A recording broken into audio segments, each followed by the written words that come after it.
வணக்கம். இன்று தினம் ஒரு கதையில் அடுத்த குட்டி கதையோட உங்களை சந்திக்க வந்துட்டேன். இன்னைக்கு கதையோட தலைப்பு இரைப்பை. ஒரு ஊரில் ஒரு குளிர் காலத்தில் நிலவோட வெளிச்சம் பூமி எங்கும் பரவி இருந்துதான், ரொம்ப பிரகாசமாக இருந்துச்சான். அப்போ அந்த நிலா விண்மீன்கள் கிட்ட சொல்லிச்சான், அதாவது நட்சத்திரக்கிட்ட சொல்லிச்சான், நான் தான் சூரியனோட ரொம்ப பெரியவன், நான் எவ்வளோ பெருசாக இருக்கேன் பாரு, நான் எல்லாருக்கும் எவ்வளோ பிரகாசத்தை கொடுக்குறேன் பாரு, நான் தான் எல்லாரை விட ரொம்ப பெரியவன், என்கிட்ட தான் எல்லா பவரும் இருக்குது அப்படின்னு சொல்லி அந்த நிலவு சொல்லிச்சான்.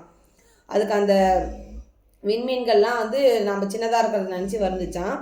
அப்போது அதை நிலவு சொல்கிறத கேட்டு அங்கே இருக்கிற ஒரு ஏரி, கீழே இருக்கிற ஏரி சொல்லிச்சான், நீ தப்பாக சொல்கிற, உன்னை விட நான் தான் பெரியவன், உன்னோட பிம்பமே என்னோட தண்ணியில் தான் தெரியுது பாரு, அதனால் நான் தான் உன்னோட பெரியவன் அப்படின்னு சொல்லிச்சான்.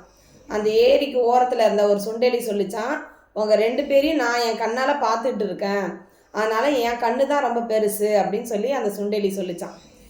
இந்த சுண்டெலி சொல்கிறத பார்த்துட்டு இருந்த ஒரு ஆந்தை, மரத்து மேலே இருந்த ஒரு ஆந்தை சொல்லிச்சான், உன்னையே நான் விழுங்குறேன் பாரு அப்படின்னு சொல்லிட்டு அடித்து பிடிச்சி அந்த சுண்டெலியை முழுங்கிட்டு, நீ பார்த்த அந்த எலி அந்த எலியோட கண் வழியாக தானே நிலவும் அந்த ஏரியும் அது பார்த்துச்சு, அதனால் அது பெரியவன் சொல்லிக்கிச்சு. இப்போ ஆந்தை அதை முழுங்கினதால் எல்லாமே என் இரைப்பைக்குள்ளே இருக்குது, அதனால் அந்த சுண்டலியை முழுங்கினதால் அந்த சுண்டலி கண் வழியாக பார்த்த எல்லாமே, அதாவது நிலவு ஏரி எல்லாமே என் வயிற்றுக்குள்ளே தான் இருக்குது, என்னோட இரைப்பை தான் எல்லாத்தோட பெருசு பாரு, எல்லாத்தையும் நான் விழுங்கிட்டேன் பாரு, அதனால் என்னோட இரைப்பை தான் பெருசு அப்படின்னு சொல்லிட்டு அந்த இடத்த விட்டு போயிடுச்சான்.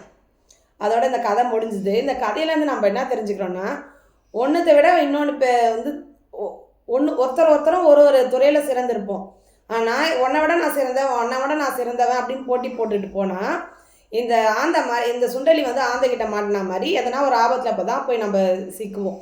அந்த மாதிரி இல்லாமல் நமக்கு எந்த துறையில் நம்ம சிறந்து விளங்குறோமோ அதில் நம்மளை மேம்படுத்திக்கிட்டு அதில் நம்மளோட முயற்சிகளை மேற்கொண்டு போனால் நமக்கு வெற்றி கிடைக்கும். இப்படி மற்றவங்களோட கம்பேர் பண்ணி தேவையில்லாமல் ஆபத்தில் தான் சிக்குவோம். இந்த கதை உங்களுக்கு பிடிச்சிருக்குன்னு நினைக்கிறேன். நாளைக்கு இன்னொரு குட்டி கதையோட சந்திக்கிறேன். வாழ்க வளமுடன். நன்றி.